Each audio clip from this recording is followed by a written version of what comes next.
안녕하세요. 저는 40살 여자이고 결혼 생각이 아예 없는 대학병원 내과 의사입니다.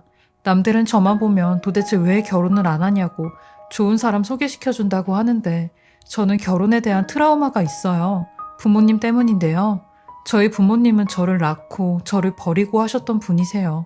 30년 전쯤 엄마는 저를 버리고 집을 뛰쳐나가셨고 영영 돌아오지 않았어요. 그리고 저는 아빠와 친할머니의 손에 키워지다가 아빠의 재혼으로 새어머니와 함께 살았어요. 새어머니는 저희 아빠와 처음 결혼을 한 초혼이었어요. 사실 저희 집안이 아빠도 의사고 친할아버지도 의사고 큰아버지 큰어머니도 그리고 사촌들까지 의사인 의사 집안이에요. 새어머니가 의사는 아니었지만 부유한 집안의 자제였죠. 새어머니 아버지가 철강 사업을 하셨는데 돈이 엄청 많다는 것만 알고 있어요. 그런 새어머니가 아무리 저희 집안이 의사 집안이어도 애딸린 유부남한테 시집을 온다는 것 자체가 이해는 되지 않았죠. 그때는 제가 어린 나이였기에 어른들의 세계를 잘 알지 못했고 알더라도 그 내막을 속 깊이 알진 못했어요. 하지만 40살이 된 지금 그때를 다시 생각해보면 그냥 집안끼리의 결혼이었던 것 같아요. 아빠의 직업과 저희 집안의 명목을 보고 한 결혼이었죠. 제 나이 13살, 14살 그쯤에 새어머니가 아빠랑 결혼을 하셨는데 그 결혼식에 저도 참석을 했어요. 하지만 그 자리에서도 저는 그냥 투명인간이었습니다. 하긴 어딜 가나 그랬어요. 저는 이 집에서 항상 근본 없는 제 친엄마의 딸로 불려졌으니까요. 어린애를 두고 도망간 파렴치한 여자, 애당초 글러먹은 여자, 그리고 그런 여자의 딸, 이런 수식어들이 꼬리표처럼 따라다녔고 이런 꼬리표가 점점 쌓이다 보니 저도 자연스레 제 친엄마를 증오하고 미워하게 됐어요. 사실 엄마에 대한 기억은 많이 나지는 않지만 나쁜 기억보단 좋은 기억이 더 많았어요. 어린 나이였지만 절 보드잡는 엄마의 손짓, 엄마의 품이 어렴풋이 기억이 나긴 했거든요. 근데 어린 나이에 하도 저런 어른들의 소리를 많이 듣다 보니 친엄마에 대한 화가 더 쌓인 것 같아요. 근데 제가 이렇게까지 엄마에 대한 증오가 더 커진 이유가 도망치듯이 절 버리고 가선 단 한 번도 절 찾아오지 않았거든요. 한창 엄마의 손이 많이 갈 나이 10살에 한 번은 아빠한테 엄마가 보고 싶다고 했어요. 엄마를 만나고 싶다고 했죠. 그러니 아빠가 엄마한테 연락을 해서 물어보겠다고 하는 겁니다. 근데 그 다음날 아빠한테 들려온 대답은 엄마한테 연락을 받았는데 엄마가 2번 다시 연락하지 말래. 우리 집도 나도 너도 다 지겹대. 꼴도 보기 싫다고 하더라.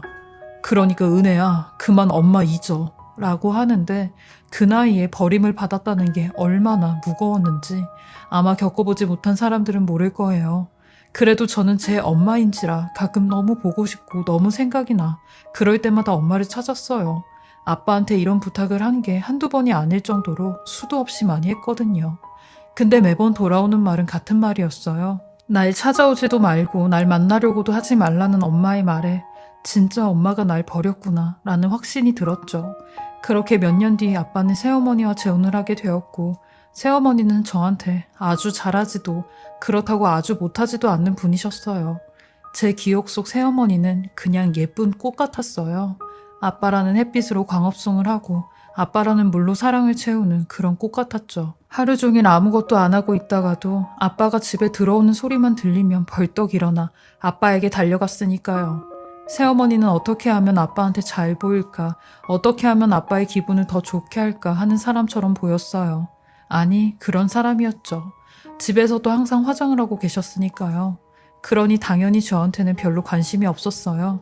항상 전 집에서 투명인간 같은 존재였어요. 차라리 잘못을 하고 실수를 하면 혼내기라도 하지. 그런 말조차 안 했던 새어머니니까요. 저희 부모님은 제가 초중고를 다닐 동안 단 한 번도 학교에 오신 적이 없어요.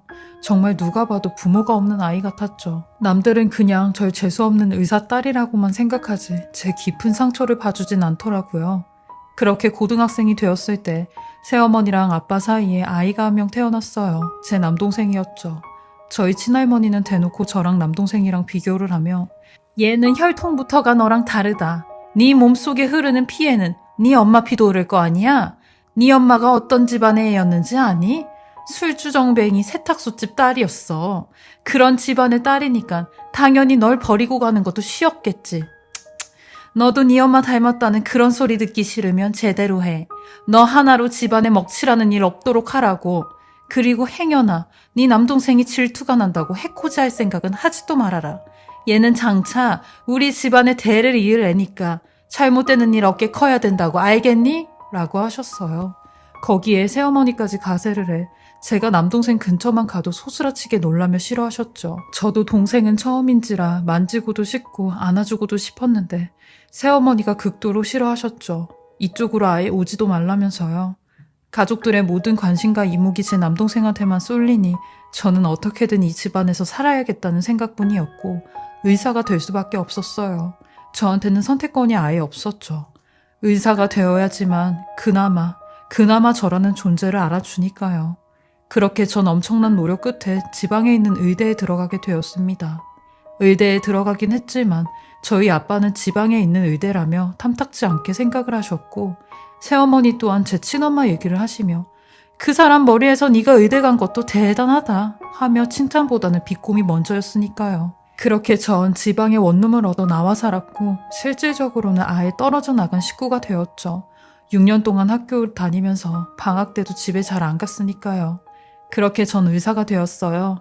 제가 의사가 돼서 정말 의사 되길 잘했다라는 순간들이 많았는데 환자분들과 환자 보호자분들에게 받은 사랑이었어요. 가족한테는 받지 못했던 사랑을 느끼게 해주셨거든요. 그래서 병원에 출근을 하는 날이 항상 행복했죠. 어느 날 어느 환자분을 보게 되었는데 저희 병원 구내식당에서 일을 하고 계시는 아주머니셨어요. 오며 가며 식당에서 몇 번 마주친 적이 있어서 환하게 인사를 하며 안녕하세요. 어디 편찮으셔서 오셨어요? 이쪽으로 앉으세요. 했어요. 그러니 그분은 쭈뼛쭈뼛해하는 몸짓으로 들어오셨고 이상하게 제가 물어보는 질문에도 제 눈을 똑바로 쳐다보지 않으시고 고개만 푹 숙이고 계셨어요. 어디가 편찮으시냐고 해도 그냥 배가 아파서 왔다고 하시는데 저는 손으로 할 수 있는 간단한 검사를 하기 위해 베드에 누워보시라고 했어요. 그리고 나서 자세한 검사를 위해 피검사를 진행해보자고 했죠. 그리고 알겠다고 하시며 나가셨는데 간호사 선생님이 베드 위에 핸드폰이 하나 떨어졌다고 하는 겁니다. 방금 진료 보신 환자분 거 같다고 하면서요. 그래서 제가 이따가 오시면 드려야겠다고 저한테 달라고 하는 순간 간호사 선생님을 통해 핸드폰을 받았는데 핸드폰 화면이 눌러지면서 바탕화면이 켜졌고 저는 그 바탕화면을 보고 정말 까무러치게 놀라 손까지 벌벌 떨렸어요. 그 바탕화면에 있던 사진은 제 어릴 적 저의 사진이었습니다. 저는 그걸 보자마자 가슴이 쿵쾅거리며 머릿속이 하얘졌어요. 필름 카메라로 인화한 사진을 핸드폰 사진으로 찍은 거였죠. 그보다 아니 왜 저분이 내 어릴 적 사진을 가지고 있는 거지? 라는 생각부터 도대체 누구지? 라는 생각까지 그리고 설마 하는 생각까지 들었습니다. 일단 그분이 검사를 받고 오실 때까지 아무렇지 않은 척하고 기다리고 있었어요. 제 궁금함은 언제든지 물어볼 기회가 있었으니까요. 저는 그분이 오시고 얼굴을 뚫어져라 쳐다봤어요. 제가 그분의 얼굴을 쳐다볼 때마다 그분은 제 눈을 피했고 그렇게 며칠 뒤 검사 결과를 들으러 오시라는 말과 함께 놓고 가신 핸드폰을 쥐어드렸습니다. 그리고 그분의 손과 제 손이 맞닿았는데 그 따뜻한 온기, 엄마였습니다. 30년 전에 느꼈었던 엄마의 손길, 엄마의 온기, 그 모든 게 한순간에 느껴졌어요. 저는 그렇게 그분을 보고 난 뒤 그 다음날 식당으로 그분을 찾으러 갔어요. 저녁 식사가 끝난 8시 정도였는데 그분이 퇴근 준비를 하고 계시더라고요. 저랑 눈이 마주치는 순간 그분도 뭔가를 느꼈다는 듯한 눈빛이었어요. 저는 그분한테 잠깐 얘기 좀 하자고 했고 그분도 모든 걸 알고 있다는 듯이 알겠다고 하더라고요. 병원 뒤 인적이 없는 벤치로 가서 얘기를 하기 시작했어요. 그분은 절 보자마자 눈물을 흘리시며 제 이름을 부르기 시작했어요. 은혜야 라고 하는 그 떨리는 목소리, 엄마가 맞았습니다. 저는 엄마를 평생 증오하고 미워했는지 알았는데 그게 아니었더라고요. 엄마를 보자마자 30년 전 제 나이 10살 때 그때로 돌아간 듯이 어린 아이처럼 엉엉거리며 울었습니다. 어떻게 나를 버리고 단 한 번도 찾아오지 않다가 이제 와서 나랑 이런 식으로 만나게 되는 거야? 엄마, 왜 나를 버리고 갔어? 버리고 가서 왜 이렇게 나타난 거야? 내가 의사가 되니까 나타난 거야? 하니 엄마는 그런 제 앞에 무릎을 꿇으시며 제 두 다리를 잡으시며 절대 그런 게 아니라고 하시기 시작했어요. 그리고 30년 동안, 아니 제가 태어나기 전 40년 동안의 이야기를 저한테 해주시기 시작하는데 정말 충격적이었습니다. 은혜야, 엄마는 널 항상 그리워하고 보고 싶어 했었어. 엄마가 30년 전에 도망치듯이 널 두고 나온 것도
널 버린 게 아니야. 버린 게 아니라 엄마가 그 집에서 쫓겨난 거야. 너도 알다시피 엄마는 가진 거 없는 집안의 딸이었는데 결혼도 하지 않고 너를 갖게 되었고 그것 때문에 네 아빠랑 결혼을 하게 된 거였어. 네 할머니는 임신을 빌미로 네 아빠랑 결혼을 한 거라며 나를 사람 취급도 안 했지. 그리고 그냥 애만 낳으면 떠나야 되는 사람이라고 하셨어. 하지만 나는 그 집에서 어떻게든 살아남으려고 너를 지키려고 했었는데 네 할머니가 나한테 그러시더라. 은혜 너만 두고 이 집을 떠나면 너를 끝까지 책임지고 키우겠다고. 근데 내가 그 집에서 나가지 않으면 평생 거지보다도 못하게 우리 두 모녀를 못 살게 할 거라고. 그때 가서 험한 꼴 당하기 전에 지금 조용히 떠나면 애는 바르게 키울 거라고 하시더라. 애미인 내가 그 말을 듣는데, 힘없는 내가 그 말을 듣는데 내 딸을 지키려면 내가 나가는 방법밖에 없더라고. 그리고 한 달에 한 번, 아니 1년에 한 번이라도 네 얼굴을 보게만 해달라고 했는데 그 약속은 단 한 번도 지켜주질 않더라고 하시는데 저는 굉장히 혼란스러웠어요. 아빠 입으로 듣게 된 말이랑은 너무 달랐으니까요. 저는 엄마한테도 그 말을 했죠. 아빠는 엄마가 나를 보기 싫어한다고 했다고, 그래서 날 만나주지도 않는 거라고 했다고 하니 엄마는 제가 어느 초중고를 다녔는지, 대학은 어딜 갔는지, 인턴 레지던트는 어디서 했는지 전부 다 속속들이 알고 계시는 겁니다. 그리고 그 순간순간을 다 함께 하셨다는데 그게 무슨 말이냐고 했어요. 그러니 엄마가 네 곁에 없었지만 항상 너와 같은 공간에서 너와 같은 시간을 보냈었어.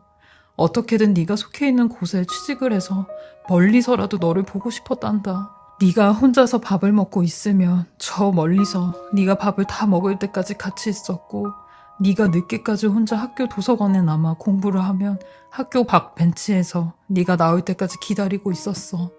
그렇게 엄마는 멀리서 은혜 너랑 함께 같은 시간을 보내고 같은 아픔을 느끼고 있었어. 내가 은혜 너한테 증명할 수 있는 건 그 시간 네가 겪었던 그 사건들이 전부 다 증거야 하며 제가 다리에 깁스를 했던 것까지 전부 다 알더라고요. 엄마는 제가 지방으로 대학에 갔었을 때도 지방으로 따라와 저희 학교 구내식당이고 청소고 계속 일자리를 구하면서 저를 멀리서 보고 계셨고, 제가 지금 근무하는 병원도 마찬가지로 이런 식으로 일을 구하셨다고 했대요. 근데 이렇게 절 멀리서만 보다가 이번에 저를 찾게 된 이유가 엄마가 많이 편찮으시다고 하시더라고요. 그래서 마지막이 될 수도 있는 내 딸 얼굴을 지금이라도 가까이, 좀 더 가까이 보고 싶어서 이렇게 용기를 냈다고 하는 겁니다. 저는 그 말을 듣고 가슴이 아픈 걸 넘어서 그냥 가슴이 부서졌어요. 이런 엄마의 말에 저는 그렇게 날 그리워하고 멀리서 봐왔으면 한 번이라도, 늦기 전에 한 번이라도 날 찾지 그랬어. 이렇게 아프고 나서 날 찾아오면 어떡해? 그럼 내가 엄마한테 해줄 수 있는 게 아무것도 없잖아. 하니 엄마는 저한테 미안하다는 말과 엄마가, 이렇게 부족한 엄마가 무슨 낯으로 널 찾아와. 이미 난 30년 전에 널 매몰차게 버리고 간 나쁜 엄마인데 내 자식, 내 딸의 책임도 못 지고 눈물로 널 두고 왔는데 엄마가 어떻게 너를 찾겠어. 그러니 보고 싶어도 항상 멀리서 볼 수밖에 없었고 숨어서 볼 수밖에 없었어. 너를 부서질 듯이 안아보고 싶어도 차마 그럴 수가 없었던 걸 하시는데 그런 말을 하는 엄마를 바닥에서 일으켜 정말 부서져라 안아드렸습니다. 그날 엄마와 함께 30년 동안 묵은 가슴의 응어리를 전부 풀었어요. 제가 혼자 사는 집에 엄마를 모시고 가서 다음날 해가 뜰 때까지 이야기하고 밤을 지새웠죠. 엄마는 신장에 문제가 생겨 제 기능을 못해 이제는 투석을 해야 된다고 했대요.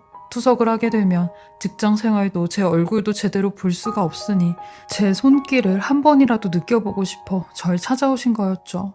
근데 하늘의 뜻처럼 제가 엄마를 알게 되었고 이렇게 만나게 된 것 같아요. 저는 딸로서, 의사로서 엄마를 책임지고 저희 병원 순환기내과를 찾아갔어요. 정말 다행히 엄마는 신장 이식을 받을 정도는 아니고 투석으로 신장의 기능을 할 수 있게 도움을 받으면 된다고 하더라고요. 엄마는 진료를 보는 내내, 검사를 받으러 가는 내내 제 손을 놓지 않으셨어요. 이제 2번 다시 내 옆에 온 순간 너를 놓지 않을 거라면서요. 그리고 엄마는 제게 보험 증서와 통장을 하나 주시며 너한테 손 벌릴 생각은 추호도 없다고, 나 혼자서 그동안 먹고 살고 돈 모을 거 다 모아놨다고, 그러려고 널 찾아온 건 아니라고 절대 오해는 하지 말라고 하시더라고요. 저는 그런 엄마를 조용히 꼭 안아줬습니다. 그리고 엄마, 말 안 해도 엄마 마음 다 알아. 엄마 그동안 날 지켜줘서 고마워. 그것만으로도 엄마는 나한테 엄마 역할 다 해준 거야 하면서요. 저는 40평생 제 인생이 혼자라고만 생각했습니다. 가족, 사랑, 연인 이런 건 없다고 생각을 했어요. 근데 엄마라는 사람을 만나고 그 모든 게 살아있다는 걸 알게 되었어요.